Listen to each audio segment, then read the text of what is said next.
¿Está copiando Red Bull descaradamente a Aston Martin? Prepárate para vivir unos plagios sin precedentes, mientras descubrimos las mejoras que la escudería austríaca está robando directamente de Silverstone, y cómo ahora se han invertido los papeles tras el Gran Premio de Bakú y Miami. Sin más dilación, comencemos.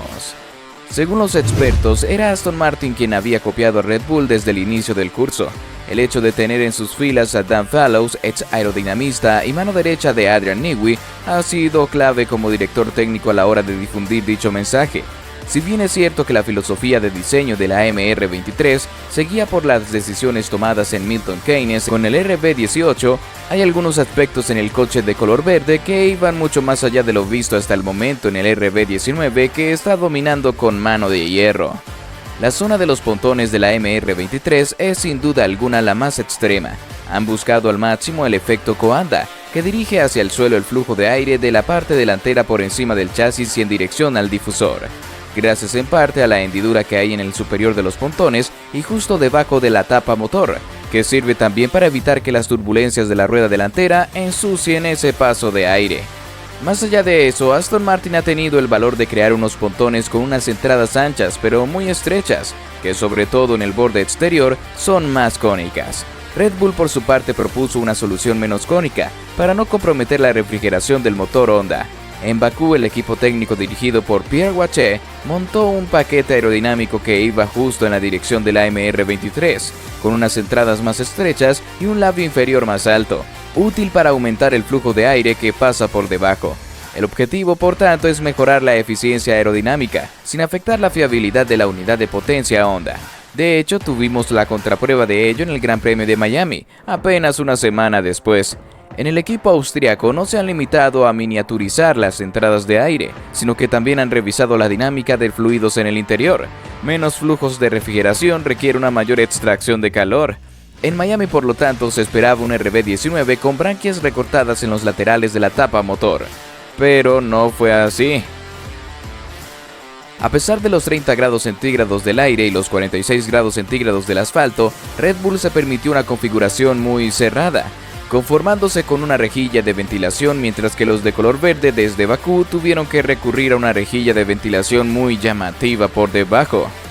No sabemos cómo de diferente es la capacidad de disipación de calor de la unidad de potencia de Mercedes en comparación con la de Honda, pero las diferencias a simple vista parecían bastante claras. De hecho, el Red Bull tiene una especie de rendija que ventila el aire caliente de los radiadores montados encima del turbo de 6 cilindros. Parece claro que los equipos están trabajando para dirigir las salidas de aire caliente hacia zonas que afecten menos a la eficiencia de la parte trasera, y en particular al alerón trasero y al alerón de viga, dos elementos muy importantes para el rendimiento cuando se abre el DRS. Según los rumores que se filtran desde Aston Martin, los aerodinamistas de Fallows también están ocupados estudiando una tapa del motor más cerrado para reducir la resistencia aerodinámica y mejorar la velocidad punta, que sigue siendo el principal defecto, entre comillas, del monoplaza. En la escudería de Silverstone están intentando explotar al máximo las horas de túnel de viento que ahora tienen por haber terminado séptimos en 2022 en la clasificación de constructores, un tiempo que perderán en la segunda mitad del año, al ser ahora segundos. Será curioso ver lo que Aston Martin será capaz de hacer y lleva a Imola y Montreal en un intento de alcanzar a Red Bull que, aunque lleva mucha ventaja, podría acabar notando los efectos de la sanción recibida por la FIA tras incumplir el límite de gastos en 2021. Sin duda ahora es otra historia. Aston Martin copiando a Red Bull. Está claro que contar con Dan Fallows como director técnico, siendo antiguo aerodinamista y mano derecha de Adrian Newey, facilita mucho la difusión del concepto. De hecho, la filosofía de diseño de la MR23 seguía por las decisiones tomadas en Milton Keynes, aunque algunos aspectos que evolucionaron en Silverstone iban mucho más allá de las soluciones vistas en el RB19 que domina la escena en este inicio de temporada de Fórmula 1. La panza del Aston Martin es sin lugar a dudas la más extrema. Se ha buscado la exasperación del efecto Coanda, que lleva hacia el suelo del fondo un flujo de otra presión atrapado en la parte delantera por encima del chasis y dirigido hacia el difusor. Así pues, gracias al gran cañón, la pared lateral sirve para evitar que las turbulencias de la rueda delantera ensucien ese paso de aire. Sin embargo, no solo es eso, sino que Aston Martin ha tenido el valor de crear entradas de radiador anchas, pero muy estrechas que, sobre todo en el borde exterior, son más cónicas. Red Bull de hecho propuso una solución menos cónica para no comprometer la refrigeración de la unidad de potencia de Honda. En Bakú, el equipo técnico dirigido por Pierre Wache aportó un paquete aerodinámico que iba justo en la dirección de la MR23, proponiendo tomas de radiador más estrechas con un labio inferior más alto, útil para aumentar el flujo de aire bajo las toberas. El objetivo, por tanto, es mejorar la eficiencia aerodinámica, sin afectar la fiabilidad de la unidad de potencia Honda. De hecho, tuvimos la contraprueba de ello en Miami, apenas una semana después.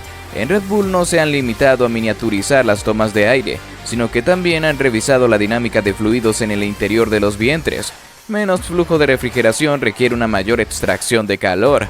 En Miami, por tanto, esperábamos un RB19 con llamativas aberturas en las branquias recortadas en los laterales, es decir, en la raíz del capó, pero no fue así. A pesar de los 30 grados de temperatura en el aire y los 46 grados en el asfalto, Red Bull se permitió una configuración muy cerrada incluso en el circuito urbano de Florida, conformándose con una única rejilla de ventilación abierta, mientras que Aston Martin, por el contrario, desde Bakú tuvo que recurrir a una rejilla bastante llamativa por debajo. No sabemos cómo de diferente es la capacidad de disipación de calor de la unidad de potencia del Mercedes F1 M14 e-Performance en comparación con la del Honda RB PT H001, pero las diferencias visibles parecían bastante marcadas. De hecho, el Red Bull tiene una ranura que ventila el aire caliente de los radiadores montados encima del turbo de 6 cilindros, en la continuación de la aleta del capó.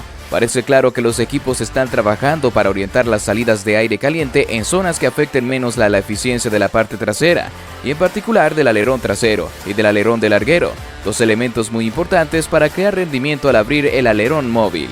Según los rumores que se filtran desde Aston Martin, los aerodinamistas de Fallows también están ocupados estudiando un sidepod sustancialmente cerrado para reducir la resistencia aerodinámica del coche y mejorar la velocidad punta, que sigue siendo el aspecto más deficitario entre comillas del proyecto.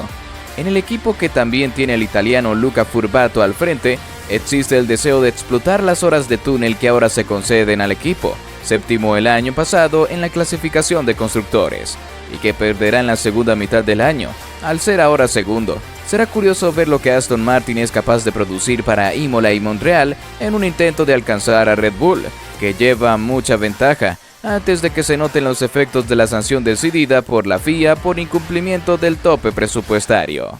¿Y tú? ¿Qué opinas de que sea ahora Red Bull quien esté copiando descaradamente a Aston Martin? ¿Crees que se han invertido los papeles? Déjanos saber tu opinión abajo en los comentarios. ¡Te leemos! ¿Pero acaso no has visto esta noticia? Yo no me la perdería, ¿eh?